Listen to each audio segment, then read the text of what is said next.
En nombre del Padre, del Hijo y del Espíritu Santo. Bien, pues un par de cosas antes de decir unas palabras. Lo primero, inmediatamente cuando se termine la misa, se acomodan el agua encima del comulgatorio.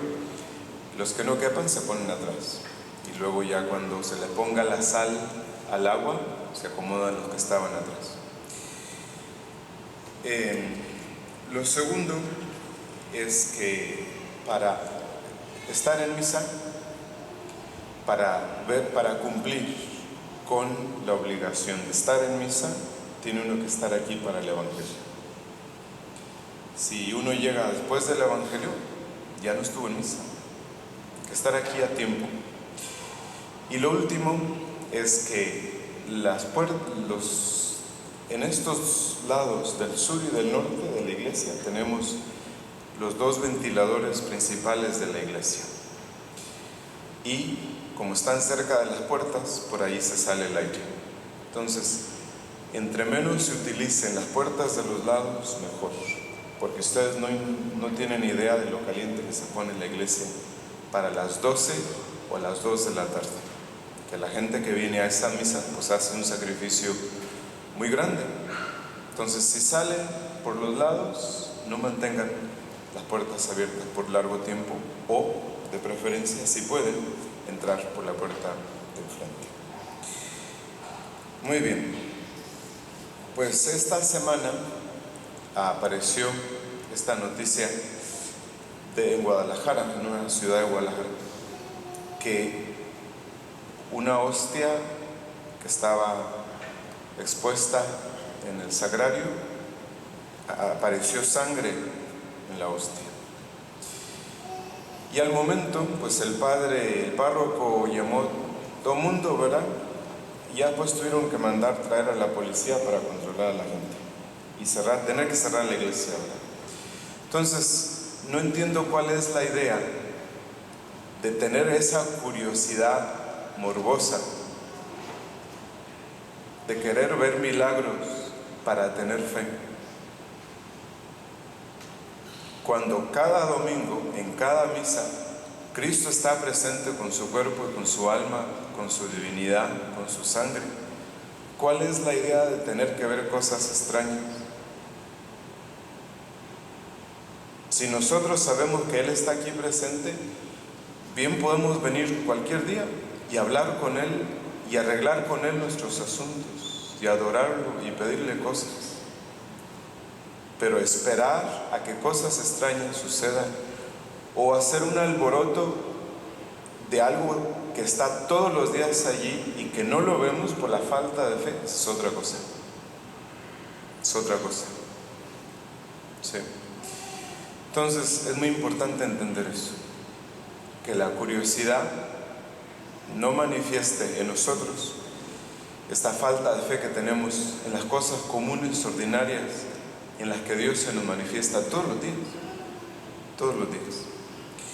Entonces suben estos dos hombres, dice el Evangelio, a rezar al templo. Uno es fariseo y el otro es publicano. El fariseo no bajó del templo justificado, el publicano en cambio sí. El fariseo tenía un concepto de sí mismo por el cumplimiento de las cosas, y el otro tenía un concepto correcto de sí mismo, de su propia humillación. Entonces, para ser grandes en este mundo, pues es necesario hacer cosas grandes, cosas que brillen, extraordinarias, que llamen la atención. Pero Dios juzga las cosas de modo muy distinto. Dios no se fija en el aparato exterior, Dios se fija en la actitud interior. ¿Sí? Entonces, ¿cómo podríamos nosotros llegar a tener un concepto correcto de nosotros mismos? O en otras palabras, ¿qué motivos nosotros tenemos para enorgullecernos? No tenemos ninguno, mientras que tenemos todos los motivos del mundo para vivir en la humildad. Porque imagínense, si tomamos en cuenta qué éramos antes, qué somos ahorita y qué seremos después, tanto en el orden de la naturaleza como en el orden de la gracia. Por ejemplo, ¿qué éramos hace 100 años? ¿Dónde estábamos? ¿Dónde estaríamos si Dios no nos hubiera sacado de la nada de donde estábamos? ¿Sí? ¿Y qué somos ahora? ¿Qué somos ahora? Por ejemplo, en cuanto adquirimos uso de razón y fuerzas, inmediatamente aparece el mal, las pasiones, las debilidades, tantas cosas. Después, conforme crecemos en nuestra naturaleza, en nuestra fuerza, crecen también los pecados, las pasiones, las debilidades, las enfermedades. Y después, en la vida adulta, tal parece que las enfermedades se forman una detrás de la otra para finalmente acabar con nuestra vida. Desde el punto de vista natural, eso es lo que somos. Entonces, desde el punto de vista natural, no éramos nada antes, ni somos nada ahora. Porque en el mismo instante que Dios nos separara del cuerpo que tenemos, inmediatamente viene la pudrición, el polvo, los gusanos, y desaparecemos. ¿Sí?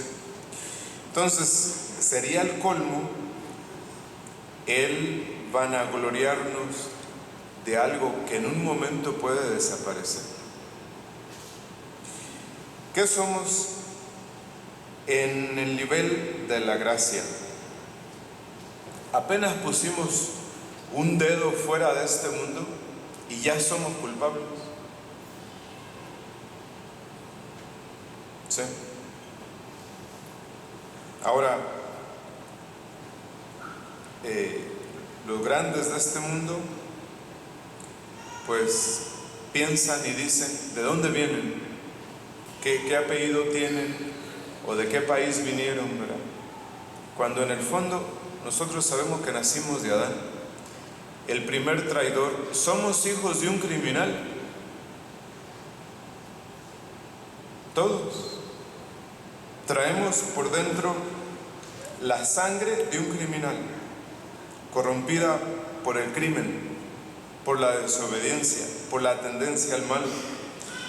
Y aunque por el sacramento del bautismo Jesucristo nos quita la infamia del pecado original y nos da los medios para corregir y sanear nuestra corrupción, pero si somos bautizados, si perseveramos en la gracia o cualquier otra cosa, eso va a ser siempre un don de Dios que nadie se merece. Nadie se merece. Es decir, nosotros no hemos hecho absolutamente nada para tener la gracia de Dios. ¿Sí? O es más, aún después de que fuimos bautizados, ¿cuánto tiempo duramos con la gracia en el alma? ¿Sí? ¿O a qué edad cometimos el primer pecado mortal? ¿Cuántas otras culpas más graves y espantosas siguieron a este primer pecado? ¿Quién de nosotros sería capaz de contar las veces que hemos cometido pecado mortal? En cierta forma, cada uno de nosotros es un expresidiario de Satanás, porque hemos estado bajo su influencia tantas veces cuantas hemos cometido pecado mortal. Si Dios ahorita no nos estuviera tratando con misericordia, nosotros desapareceríamos. ¿Sí? Entonces, ¿qué imagen hemos de tener de nosotros mismos? Dice Job, dice, el hombre nacido de mujer y que no dista un paso del sepulcro, es un cúmulo de miseria, dice Job. Entonces, nacimos en el llanto, en el dolor. Somos incapaces de sobrevivir por nosotros mismos desde el primer instante. Somos sensibles al frío, al calor, a las estaciones del año, a la intemperie, y tenemos una guerra por dentro y otra por fuera, de dolores, de trabajos, de fatigas, de tristezas. ¿Sí? Entonces, eso es lo que somos. Eso es lo que somos. Entonces, la soberbia es el mayor obstáculo que el hombre pone a la gracia divina. ¿Sí? Y es el vicio capital más peligroso. El vicio de la soberbia se mete en todas partes, incluso en las cosas buenas que hacemos. Ahí tenemos el fariseo en el Evangelio, que sube a rezar, que sube a hacer una cosa buena. ¿Sí? Entonces, la soberbia nos hace determinar quiénes son de los demás buenos y quiénes son malos, a exagerar sus defectos. Y el Espíritu Santo, por San Pablo, nos dice: lleven los unos las cargas de los otros, y así cumplirán la ley de Cristo. La soberbia tiene sus manifestaciones en todos los aspectos de la vida. Nos hace injustos en nuestros juicios, en nuestras palabras. La soberbia nos saca de nuestro lugar, en otras palabras. Si la soberbia nos saca de nuestro lugar, ¿qué es lo que nos puede acomodar de nuevo donde vamos? La humillación. Es imposible crecer en humildad sin humillación. ¿Sí? Entonces, de los humildes, dice la Sagrada Escritura, que el Señor está cerca de aquellos que tienen el corazón contrito, y a los humillados de espíritu los salva. Dice la Sagrada Escritura, Él da su gracia a los humildes. ¿Sí? Entonces, en el fondo de todo, de la parábola que acabamos de escuchar, late una idea que el Señor quiere inculcarnos: la necesidad de la humildad como fundamento de nuestra relación con Dios y con los demás. Pudiéramos decir que la humildad es la que desarma a Dios, la que gana el corazón de Dios. Ahí tenemos a la Santísima Virgen María. Por ejemplo, las mujeres, las amas de casa, o las adolescentes, mujeres, niñas. ¿Cuántas veces dicen que en la casa las tratan como esclavas? O que hacen tantas cosas en su casa como si fueran esclavas. ¿Quién fue la primera que dijo: he aquí la esclava del Señor? Si no fue la Santísima Virgen María. ¿Por qué? Dice: Dios ha mirado mi humillación.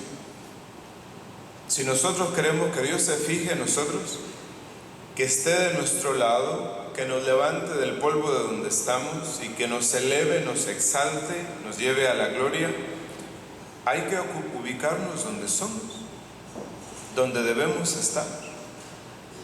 ¿Sí? Entonces, la humildad de corazón es inseparable de la paciencia y de la mansedumbre. Ahora, uno no es humilde porque conozca las razones por las que debe ser humilde. La prueba más segura de la humildad es alegrarse en la humillación. ¿Sí? Entonces, dos cosas que podríamos comenzar a practicar. La primera, a no desperdiciar las más pequeñas humillaciones para crecer en la humildad. Y la segunda, acostumbrarnos a excusar con caridad los defectos de los demás. En nombre del Padre, del Hijo y del Espíritu Santo.